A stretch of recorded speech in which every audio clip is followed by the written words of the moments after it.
Yaani kusema kweli bodi ya ligi wanatuchanganya. Yaani kuna namna wanazungumza vitu ambavyo vinatuacha njia panda.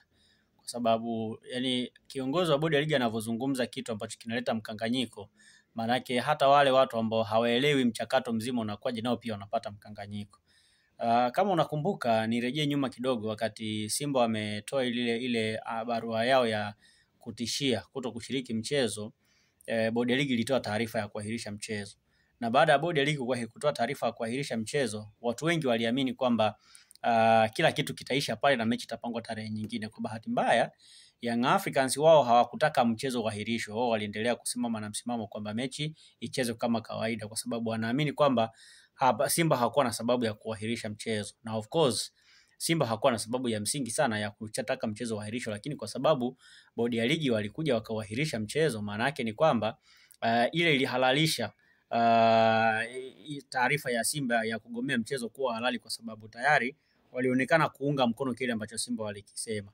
Lakini kabla ya hapo, wakati TFF ametoa barua yao ile, wakati bodi ya ligi wametoa barua yao ile ya kuahirisha mchezo, ikawa inatembea video ambayo ina voice ya Steven Mguto ambaye ni mwenyekiti wa bodi ya ligi, na kwenye ile sauti ya Steven Mguto ambayo ilikuwa inatembea, alizofanya mahojiano na kituo fulani cha radio, alisema kwamba mchezo wa dabi upo kama kawaida. Na baada ya kusema mchezo wa dabi uko kama kawaida, Yanga nao wakatoa andiko lao kwenye mtandao wa Instagram, wakasema mchezo wa dabi uko pale pale na wanajiandaa kuelekea uwanjani na watafika uwanjani saa 11. Hilo ilikuwa ni barua ya Yanga.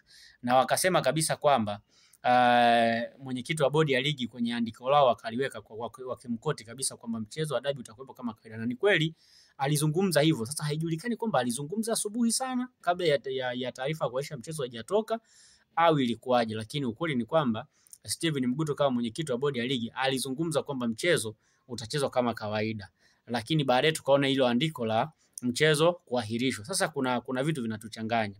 Influence ya Simba imechangia mchezo kuahirishwa au inakuwaje? Ni swali ambalo bado sisi kama wadau wa michezo tunabaki nalo, kwamba kama alihojiwa akasema mchezo upo kama kawaida, halafu baadaye ikatoka andiko la mchezo kuahirishwa, nini kilitokea hapo katikati? Kwenye andiko lao walisema kuna sababu za kiusalama. Ni hizo sababu za kiusalama inawezekana sisi kwa macho yetu ya kawaida hatukuziona, lakini wao pia wao wameziona kama bodi. Lakini pia ukumbuke ule ni mchezo ambao una afisa usalama. Yaani kila mchezo wote wa ligi kuu kuna afisa usalama. Maana yake afisa usalama anaweza kuja kutoa ripoti inayohusiana na masuala ya kiusalama, halafu mchezo ukaahirishwa. Of course ni kitu ambacho kinawezekana.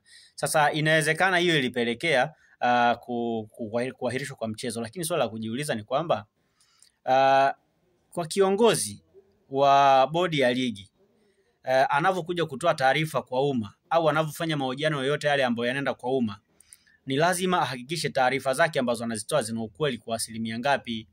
Kitu ambacho kimenishangaza au kitu ambacho kinachanganya watu wengi ni kwa nini Steven Mguto alisema mchezo uko pale pale ikiwa hajapokea ripoti ya waamuzi, ikiwa hajapokea ripoti ya afisa usalama wa mchezo.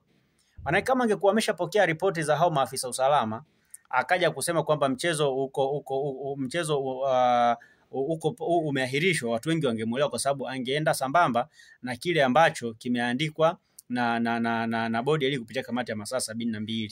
Lakini kwa sababu yeye asubuhi alianza kutoa taarifa za kusema mchezo upo, alafu baadaye taarifa ile ambayo walitoa ikawa inazungumza sababu za mchezo kuahirishwa ni masuala ya kiusalama, kidogo ilichanganya watu, na ndio maana watu wanahisi kwamba kuna namna bodi ya ligi wanaipendelea Simba, na ndio maana hata Yanga pia wanalalamika.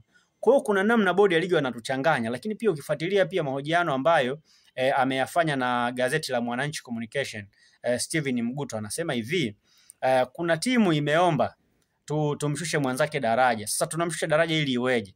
Sasa hiyo timu ambayo imeomba mwenzake ashushe daraja imeomba kwa sababu mwenzake kavunja kanuni.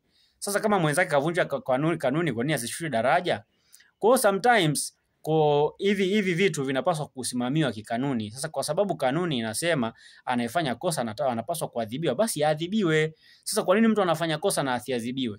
Kwa kuna wakati tunazilaumu Simba na Yanga, yes zinafanya makosa, lakini hata bodi ya ligi wanatuchanganya. hawatoi taarifa ambazo zinaeleweka. Yani unakuta mtu anatoka taarifa ambazo ziko nusu. Kwa hiyo mimi naamini kwamba bodi ya ligi ni chombo huru, ni chombo ambacho kinaweza kujiongoza chini ya TFF.